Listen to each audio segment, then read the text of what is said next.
In today's video, we're going to make the Brightening Shield Toner. So come join me. Hey, I'm Michelle. I'm a Pisces Aries cusp, a neurodivergent creator, and I finally stopped overthinking so I could just start filming. This is Witchy Trial and Error. It's where I document the wins and the mistakes, because this is where the real learning happens anyway. So, let's get into it.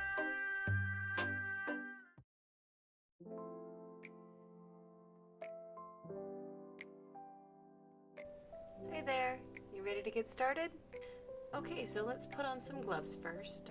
That being, I have some cuts on my hands, and my witch-hazel is 14% alcohol, so it's the equivalent of rubbing alcohol or lemon juice on a fresh cut.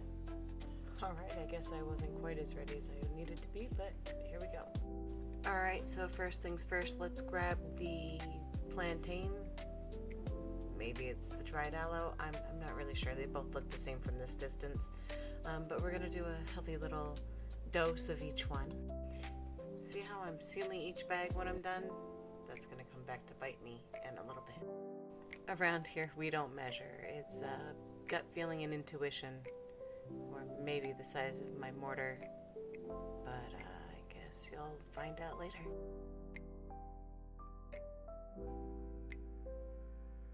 See right there? I've already had to reopen one bag once.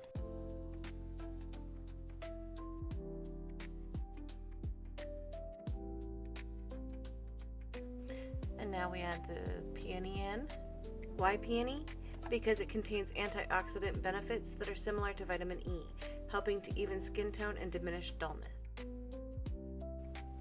Would you look at that? I closed another bag. Anyway, on to chrysanthemums. Why chrysanthemums? They soothe the surface redness for a more uniform and luminous complexion.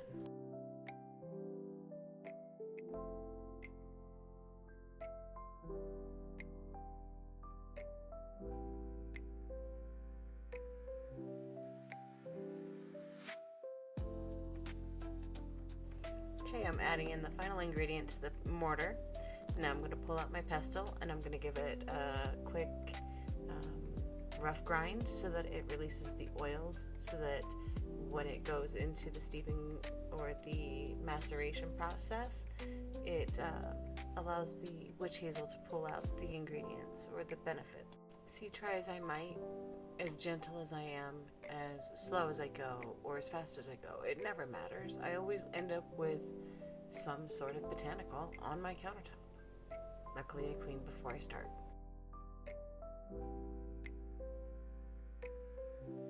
Alright, after that quick grind, now it's time to pour those botanicals into my mason jar, and you're going to see why I said earlier about the size of my mortar.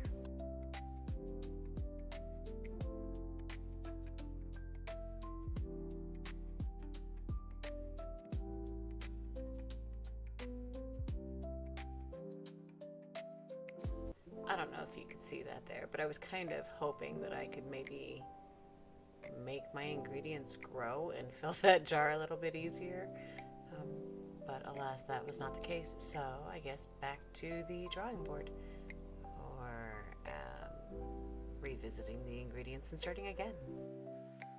By the way, this time I'm fairly confident that I'm going to have enough ingredients and I won't need to reopen these bags.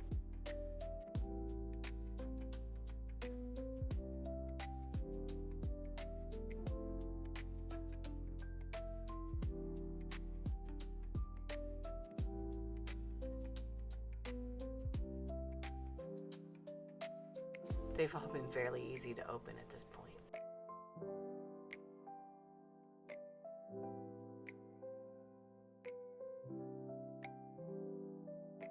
My focus needed more focus, clearly. I was too busy jamming, and then you can clearly see the frustration take over. Every freaking time.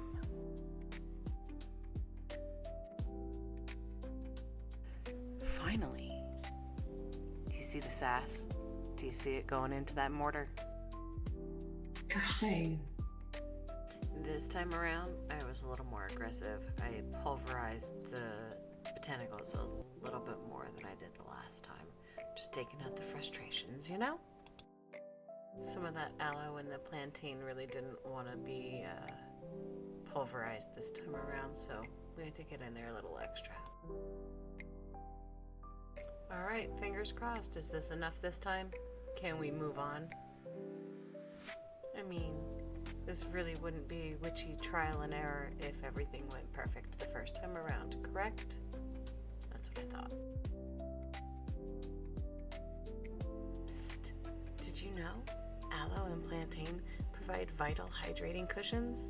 While aloe replenishes the skin's moisture reservoir, plantain supports the skin's natural recovery process, neutralizing irritation caused by environmental stressors and pollutants. Now we're going to take those botanicals in that jar and we're going to cover them up to the top with about an inch to spare with the witch hazel so that we can shake them for the next 2 weeks.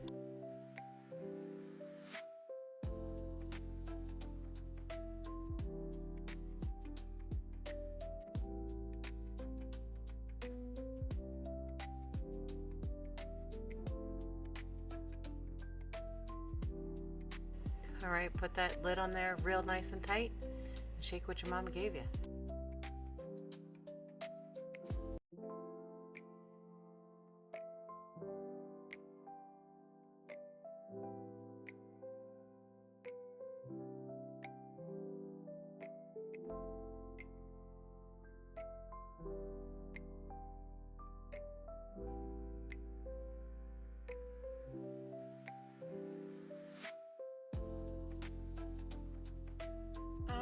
We are back. It is 2 weeks later and it is time to strain our toner. Nifty tip in the planting world over here. I make mosquito bits tea for the gnats, the fungus gnats that are so dreaded in houseplants. Anyway, those nylons make a really good strainer, so I just snip it off and rubber band it to the top of the lid, and then I will tie a knot at the end once it's done straining so that I can put all of the goodies into the nylon and I can squeeze it and wring it out good.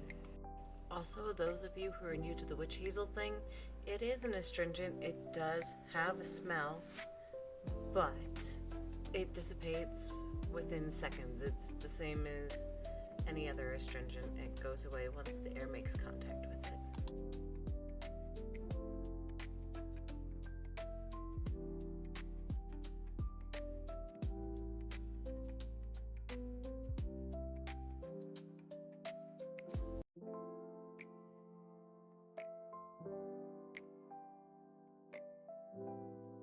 Okay, so do you remember how I said that witch hazel has an astringent scent?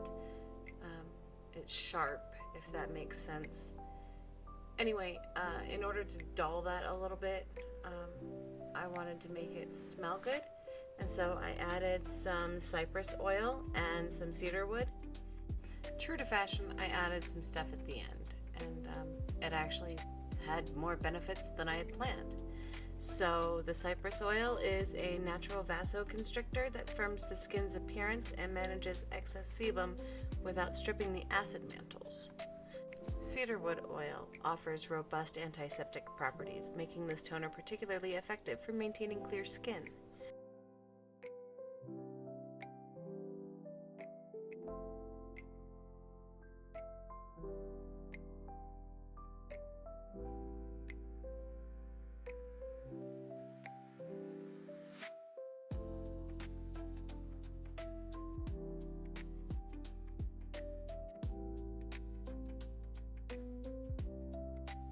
By the way, did I mention I love the way cypress oil smells? Couldn't get enough of it. Clearly I needed to add more.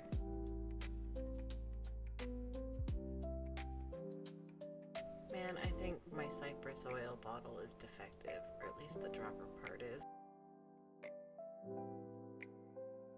It's never taken this long to get oil out of a bottle.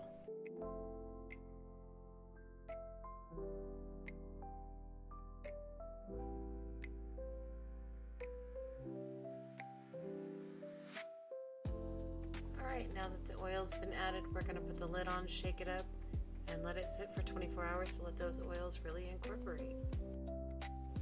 Summary time. It's anti-inflammatory, which reduces puffiness and calms reactive skin. It's an oil regulator and balances the T-zone and reduces unwanted shine. It's a barrier support that hydrates and protects against oxidative stress. The texture is lightweight and fast absorbing. The aromatic profile is crisp, herbaceous, and deeply resinous with soft floral undertones. Review coming later this week. Thanks for watching. Don't forget to like, share, subscribe, comment, all the things down below.